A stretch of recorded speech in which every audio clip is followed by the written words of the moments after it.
Muy buenos días, hoy es miércoles, día 13 de noviembre, con muchos asuntos por delante. Ya saben que estamos en alerta por esa nueva dana, la primera después de esa gota fría que ha devastado Valencia, que sigue sumando víctimas mortales en estos últimos días. Tendremos que hablar hoy también de sus efectos, de las responsabilidades, aunque también habrá tiempo, al margen de esa comparecencia que esta misma mañana hemos visto de Ángel Víctor Torres en el Congreso de los Diputados. Habrá tiempo para hablar de esa no comparecencia de Begoña Gómez en la Comisión de la Asamblea de Madrid. Lo haremos a partir de las 12:30 con nuestros habituales contertulios y en los próximos minutos con Santiago Abascal, presidente de Vox. Muy buenos días. Muy buenos días.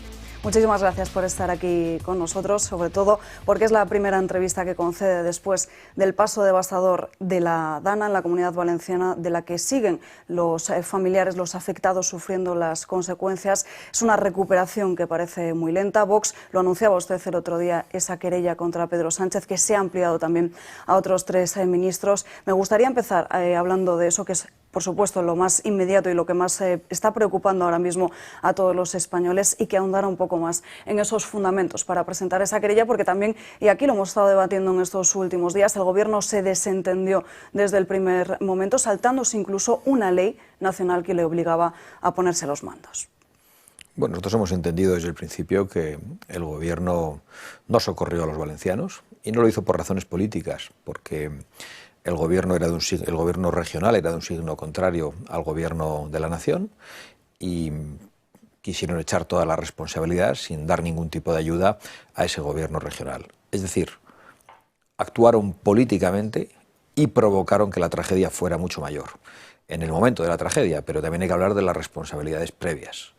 ¿Por qué ha ocurrido esta tragedia? Y yo creo que eso es probablemente lo más importante que tenemos que abordar, no solo en esta entrevista, sino que tendremos que abordar políticamente en el futuro, y creo que también en los tribunales. Había obras hidráulicas previstas, había presas previstas, aprobadas, que nunca fueron puestas en marcha por razones ideológicas, por lo que tiene que ver con el fanatismo climático, por unas políticas que vienen de Bruselas y que aquí asumen los 2 grandes partidos, que tienen que ver con la agenda verde, que tienen que ver con esa teoría según la cual los ríos tienen que discurrir desde su nacimiento hasta el mar sin ningún tipo de impedimento, de presa, de azuz, y nada que impida ese curso natural de los ríos, y eso pone en peligro a la población. Ese fanatismo ideológico pone en peligro a la población.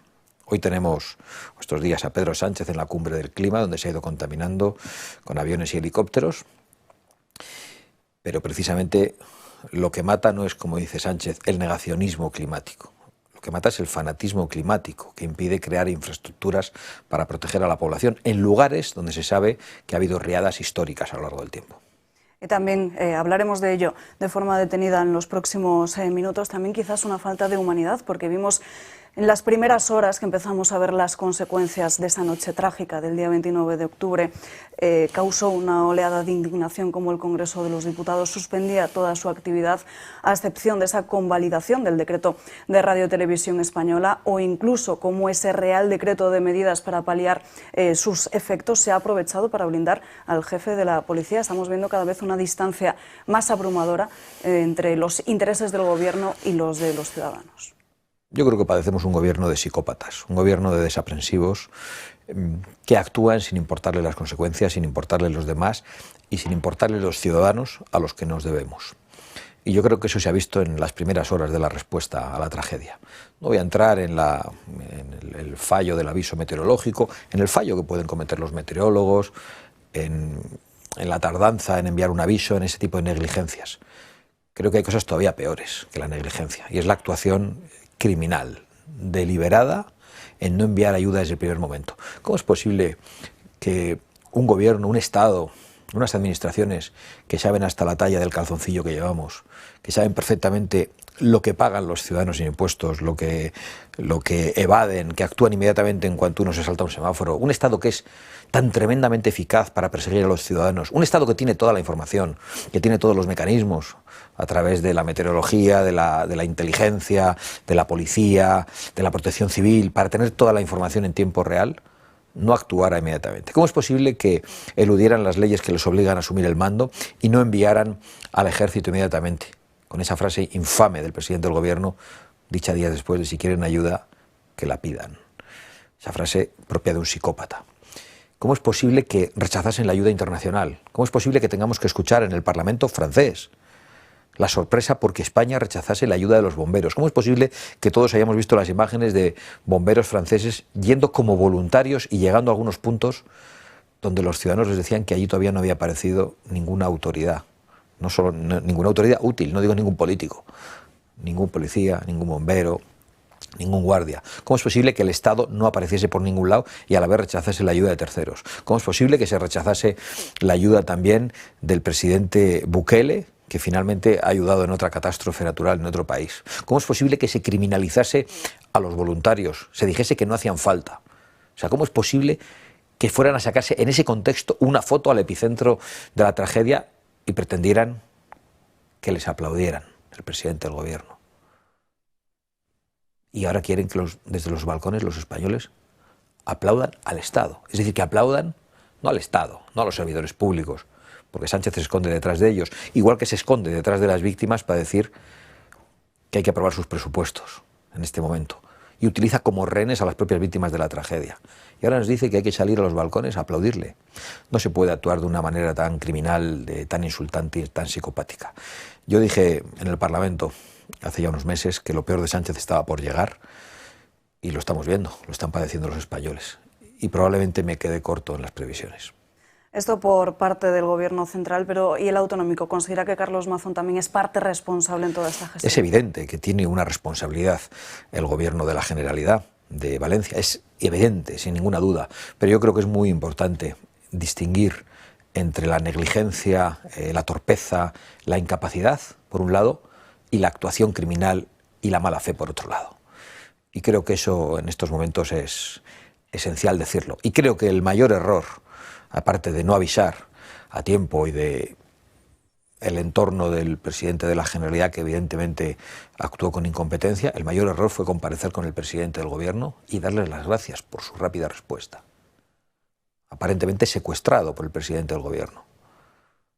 El mayor error es comparecer también con el ministro del Interior, que ha eludido la ayuda de todos los efectivos que podía haber mandado, que han dificultado incluso la ayuda de las policías locales que querían ir como voluntarias a ayudar en la catástrofe, y comparecer conjuntamente dando las gracias. Bueno, pues hoy vemos qué es lo que está pasando, que el Gobierno de la Nación quiere echar toda la responsabilidad a la negligencia real del Gobierno de la región, pero para eludir una negligencia, no, una actuación criminal por parte del Gobierno que ha negado la ayuda, y que ha negado la ayuda porque el color político del Gobierno regional era otro. ¿Considera entonces que Carlos Mazón debería dimitir? Yo creo que tienen que asumir responsabilidades políticas. Hemos presentado una comisión de investigación en el Parlamento valenciano y esperamos que allí se diriman esas responsabilidades políticas. Pero no quiero dejar de señalar a las responsabilidades criminales y penales que creemos que tiene el Gobierno de la Nación. Ha hablado de los voluntarios que fueron los primeros, esa movilización ciudadana desde todos los puntos de España.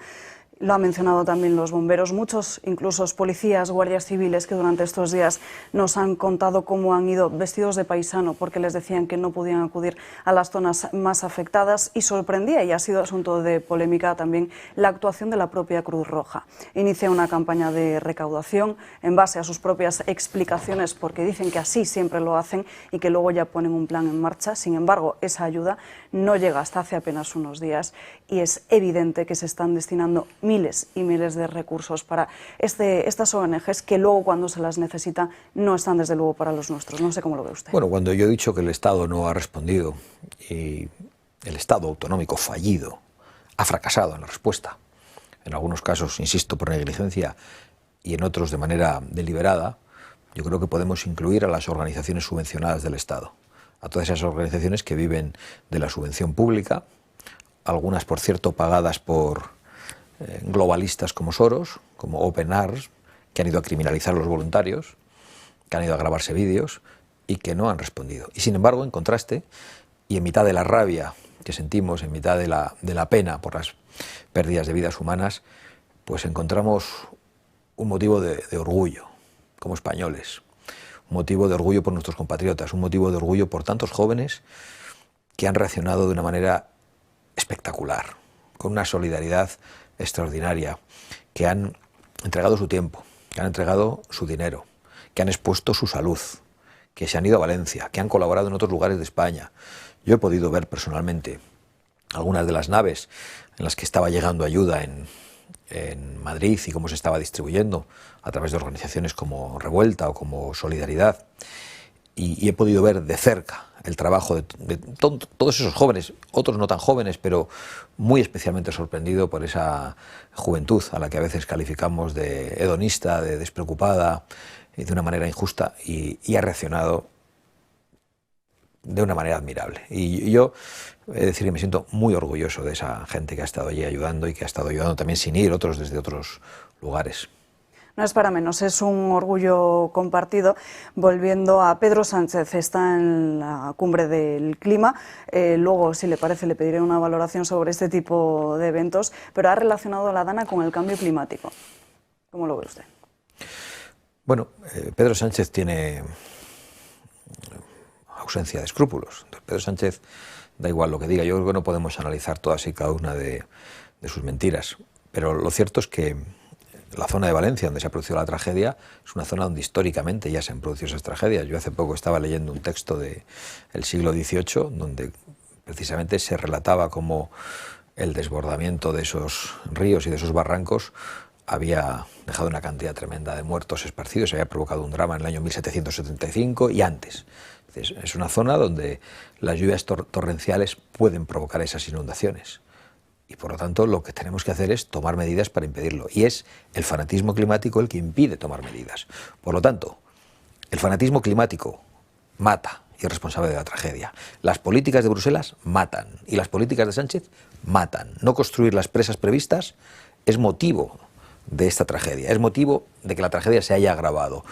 Y todo el tiempo que insistan en que no hay que tomar ninguna medida y que los ríos tienen que discurrir sin ningún tipo de intervención por nuestra parte, será todo un tiempo en el que se está poniendo en riesgo gravísimamente a la población en muchas zonas de España. Por lo tanto, son las políticas de Sánchez las que matan, y lo decimos con toda claridad.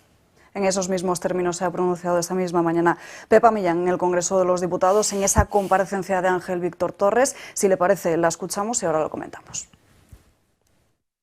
Aquí hoy debería estar Sánchez, dando la cara, explicando por qué no movió un solo dedo desde el primer día, explicando por qué el día de la riada la prioridad del Gobierno era colocar a los suyos en Televisión Española y no socorrer a los valencianos.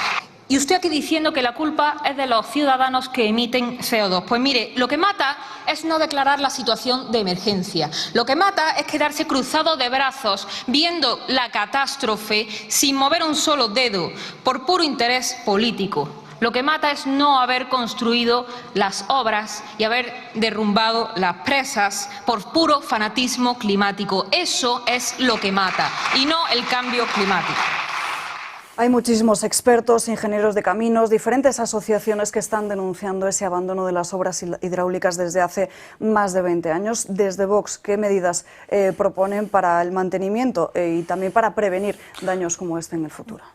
Bueno, pues poner la protección de los ciudadanos en manos de los ingenieros de caminos, en manos de los expertos y no en manos de los ecocriminales.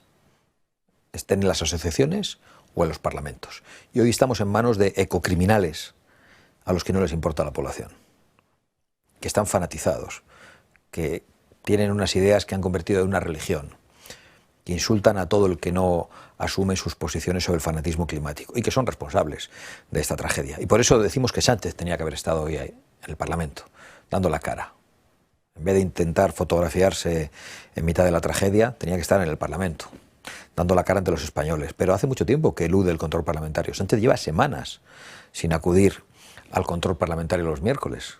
Yo llevo sin poder preguntar al presidente del Gobierno, como tercer partido de España, pues desde hace varios meses. Y yo creo que eso demuestra la autocracia hacia la que nos conduce el Partido Socialista y Pedro Sánchez. Hoy tenía que estar ahí Sánchez, pero tenía que estar Teresa Rivera también, porque es responsable precisamente del control de los cauces, es responsable de las políticas que estamos denunciando. Y hoy nos la quieren colocar como comisaria en la Unión Europea. Esperemos que eso no ocurra. Esperemos que el Partido Popular Español sea capaz de hacer que el Partido Popular Europeo no nombre como comisaria a esta señora que es responsable de esta tragedia. Si lo logra, que lo dudamos, pues le daremos la bienvenida a la oposición. Si el Partido Popular Español se limita a votar en contra del nombramiento de Teresa Rivera, pero el Partido Popular Europeo la nombra, pues tendremos que decir que estamos ante una estafa del Partido Popular, salvo que el Partido Popular Español abandone el Partido Popular Europeo. Es una cosa suficientemente seria como para que no nos tomen el pelo, como para que no nos estafen y para que todas las cartas estén encima de la mesa. Pero esperamos que el Partido Popular Español de una vez haga oposición y de una vez defienda los intereses de España y de una vez deje de recibir instrucciones de Bruselas y de una vez abandone las políticas suicidas del fanatismo climático y las políticas verdes de von der Leyen, de Rivera y compañía, porque esto lo comparten todos. Y que de una vez se imponga en el Partido Popular Europeo y diga que esa señora no se la nombra. Hablemos de Teresa Rivera porque hay que recordar que en el día de ayer se sometía a ese examen el Partido Popular Español, en línea con el Partido Popular Europeo, consiguen que esa decisión se aplaza. Hay que decir que es una suspensión temporal, que no sabremos lo que puede pasar en las próximas semanas hasta su comparecencia y de explicaciones sobre su responsabilidad sobre la Dana, pero más allá de esto, esa candidatura, nos preguntamos si todo responde a intereses económicos, porque parece que Teresa Rivera se ha alineado con las eléctricas y podría actuar como su propia representante en la Unión Europea. Bueno, yo de este gobierno lo espero todo. Este es un gobierno sumido en la corrupción. La señora, el hermano, el número 2 del presidente del gobierno están imputados. No sé cómo el presidente del gobierno no está imputado todavía. Debería estar imputado por muchas razones y debería estar sentado en un banquillo. Por lo tanto, cualquier cosa que haga Teresa Rivera nos sorprende. A mí lo que me sorprende es que haya tenido que producirse una catástrofe para que el Partido Popular Español se dé cuenta de que hay que intentar impedir el nombramiento de Teresa Rivera. Digo, impedirlo, no hacer como que se impide. Eso es lo que me sorprende más. Claro, hemos ido a unas elecciones europeas donde el Partido Popular y el Partido Socialista debatían como si fueran totalmente contrarios. Inmediatamente después han llegado a un acuerdo de gobierno populares y socialistas en la Unión Europea. Y acaba de ocurrir esta tragedia que probablemente les ha sacado a todos las vergüenzas a flote. Se ha retrasado la comparecencia de Teresa Rivera, pero para nosotros no es suficiente. Nosotros no queremos un teatrillo para que pase el tiempo. Hemos visto hoy la intervención del representante del Partido Popular en el Congreso y francamente era una intervención en la que parecía que estaban incómodos atacando al gobierno. Hemos escuchado al portavoz del Partido Popular diciendo que no iban a hacer un acoso y derribo al gobierno. ¿Cómo no vamos a hacer un acoso y derribo a este gobierno responsable de tantas cosas malas en España? Si no son la oposición, que lo digan a los españoles, que se quiten de en medio y que nos dejen a nosotros. Hablemos de la declaración de la mujer del presidente del Gobierno, de Begoña Gómez, en la Asamblea de Madrid esta misma mañana, porque la movilización de recursos del Estado para la protección de la propia Gómez es a todas luces sorprendente. De hecho, como en las dos declaraciones judiciales anteriores, se han movilizado recursos del propio Estado como si esta fuera incluso una primera dama o tuviese algún tipo de figura institucional. Estamos ante un abuso de poder, porque hemos visto incluso que dentro de esa propia Asamblea también estaba el director de comunicación del Partido Socialista. Bueno, es evidente que estamos ante un abuso de poder y ante un uso de las instituciones al servicio de un partido y, lo que es peor, al servicio de una familia. Pero no sorprende tampoco, porque hemos visto a este gobierno romper relaciones diplomáticas con un país amigo como Argentina solo para defender el nombre de la esposa del presidente del gobierno, que no forma parte de las instituciones del Estado. Y hemos visto a ese mismo gobierno no romper las relaciones diplomáticas con Colombia cuando el presidente de Colombia insultó a España antes de tener una intervención en el Congreso de los Diputados, aplaudida por Partido Popular y Partido Socialista, y de recibir, por cierto, una medalla en el Ayuntamiento de Madrid. Ahí no se rompen relaciones diplomáticas cuando el insulto de Petro, del terrorista Petro, era contra todos los españoles. La intervención de Javier Milei era en relación a la presidenta, a la mujer del presidente del gobierno, que no es una institución. Es evidente que el Partido Socialista y que Pedro Sánchez van a usar todas las instituciones a su servicio sin ningún tipo de límite, como lo hacen hoy con un dispositivo de seguridad claramente desproporcionado para acompañar a la señora del presidente del gobierno, para impedir que sea fotografiada, cuando no hay ningún tipo de riesgo, ni se lo deseamos. Lo que deseamos es que estén en un banquillo. Ambos. Lo que deseamos es que asuman sus responsabilidades penales. Lo que deseamos es que los corruptos paguen y que dejen de ser los españoles los que tienen que pagar a este sistema político que les ha abandonado. Eso es lo que queremos. No es que queremos que nadie vaya desprotegido, pero parece una desproporción absolutamente todo. Las protecciones cuando acude a declarar, las visitas internacionales con agenda propia a visitar universidades, que parece un insulto y que demuestra hasta qué punto a Pedro Sánchez no le importa nada y no tiene ningún tipo de decoro. Todo es desproporcionado con este gobierno. Por eso a este gobierno hay que hacerle un acoso y derribo hasta que se vayan, hasta que devuelvan la voz a los españoles a los que han engañado durante 2 elecciones consecutivas sobre sus pactos, sobre la amnistía. Claro que hay que hacer un acoso y derribo a este gobierno. O incluso con ese ejemplo de que la próxima semana estaba citada a comparecer ante el magistrado Peinado y ha solicitado no hacerlo porque está invitada a la cumbre del G20. Vamos a hablar de otras cuestiones que han pasado a un segundo plano en estos últimos días por la realidad que estamos sufriendo en nuestro país, pero que no por ello son menos preocupantes. Una de ellas es, por ejemplo, la inmigración ilegal. Esta mañana hemos podido leer cómo Ceuta va a destinar más de 22 millones de euros para la atención de esos menas el próximo año 2025 que están en la ciudad autónoma. A mí me lleva a una reflexión muy evidente. Antes de entrar aquí también leía los aviones que habían sido movilizados para trasladar a los inmigrantes ilegales de Canarias a Madrid. Pues todo para los inmigrantes ilegales. Traslados, manutención, alimentación, vestido, alojamientos y nada para los españoles que sufren. Nada para los españoles que no llegan a fin de mes. Nada, o tarde, mal y nunca para los españoles que sufren una tragedia en Canarias con el volcán, para los españoles que sufren esta tragedia en este momento. Los españoles abandonados y el gobierno y las administraciones públicas preocupadas por los ciudadanos de otros países. Yo represento a españoles que nos han votado y me gustaría representar a todos los españoles algún día. ¿Estos señores a quién representan? ¿A quién obedecen? ¿A quién benefician sus políticas? Es inconcebible. Yo entiendo la rabia expresada en las calles, la entiendo y la comparto, porque es un insulto permanente.